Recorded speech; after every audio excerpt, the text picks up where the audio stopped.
Okay, my loves, let's talk about working with your dominant manifesting style. So if you haven't already, watch my video from yesterday when I talk about how to identify your dominant manifesting style. And as with everything, please note you are already manifesting 24/7. There is nothing extra that you need to do. This is just to simply help you kind of identify where your natural skill set is going to lie in terms of psychology and spiritual connection when it comes to your manifesting. So let's start with our visual people. So those of you who either loved more kind of visual subjects in school, so if you enjoyed things like art, if you are someone who when you were revising for exams you would draw diagrams and things, if you love a good picture book, if you like movies, that kind of thing, then you are probably a more visual manifester. So obviously you've got visualization, but that's not really linking to your skill. And this is where people often get confused with being a visual learner or a visual manifester, is they assume that means, well, I just have to visualize. But your skill comes from having something visual in front of you, so not necessarily just in your mind's eye. So if you find that you struggle with visualization, please don't worry. We want to have a stimulus for you. Now, vision boards will work if you work with the psychology of them as well, and you then actually know how to implement them and how to make sure they're a reflection of you and getting your reticular activating system to do its job for you. But I'm not going to go into that. That's a whole different training on its own. What I would invite you to do is, whenever you have a specific intention or a goal in mind, is draw it out and doodle it. And say, for example, you are wanting to move house. So this is something that I've done in the last couple of weeks. And I actually did this with my spirit team. So I connected to spirit and I was like, show me our future home. And then I drew it out. I drew out the floor plan for it. So you can do something like that. Basically doodle or draw. So you've got a visual representation of your manifestation. So just like you might have done when you were revising for an exam, connect to that version of you that already has the thing that you want, and ask them to show you how they did it, and then draw that out. It might be like a flow chart that comes through for you. It might just be a few keywords, but you want to have a visual stimulus. That's really going to help you. You may also ask your spirit team for like signs and symbols that they can show you. So then when you see a certain animal or something visual, you know that it's a sign from spirit. The second type of learner is auditory. So a lot of you are auditory. So if you love talking to yourself, this is you. And what I encourage you to do with this one is talk to spirit.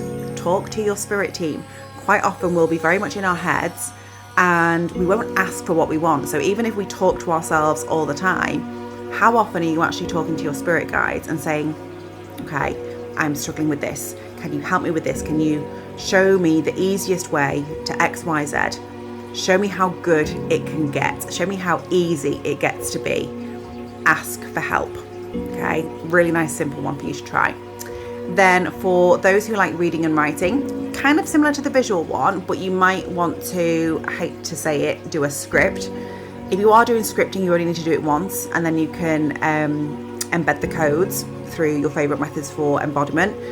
But scripting, if you are someone who likes writing, will work really well for you. But again, I would do this with your spirit team. So rather than consciously thinking, I would connect either to your guides or to your future self and ask them questions. So before you build that connection, make a list of questions. And rather than asking, what do I do? What else can I do? How do I do this? Think of better questions to ask your future self. So how did you become so rich? How did you make such an impact in the world? How did you become a global leader? What did you do to get there? What did you believe to get there? Ask better questions and then just free write. Connect to that version of you and just write and see what comes through. And then obviously you've then got something that you can read and go over and highlight and make notes on and things like that if that's something that you enjoy. And then lastly, for my just getting stuck in, having a go, when we're doing the flat pack furniture, we're just going to try and build it and see what happens. You are the kinesthetic learners and manifestors of the group. So for you want to get out there and you want to immerse yourself in those spaces. So for me, for example, One of my goals this year is to speak on more stages and to be able to travel and do that. So I will go to many events, either as a guest speaker, or it might be a smaller event where I'm a guest speaker and I might not be on a stage. I might just be sat at a table with people. Awesome. Or I will go to events where there are speakers on stage. So I am immersing myself in the environment that I want to be in, as an example. Going back to the house example as well, like go and view houses, go around show homes, go to estate agents, actually go and immerse yourself in the activity that links to the manifestation that you want. Okay, so just some tips. There is hundreds and thousands of things that you can do relating to your style of manifesting, and all of these will work for everyone, just to a different degree. But once you know your dominant style, you can start to integrate these practices a little bit more into your day-to-day life. You'll probably be doing most of them naturally anyway, but you may not have done it from a manifestation angle. So there you go. Without giving you too much of the psychology and the science behind it and overwhelming you, just to give you some insights on how you can work with your spirit team as well. Don't forget they are there to help you. And if you love this kind of training, then be sure to join my free WhatsApp community, where we have events, training, transmissions, psychic downloads, and so much more in that space. It is completely free for you to join. So just either click the link in my bio or send me a DM and I will add you to the group. See you soon.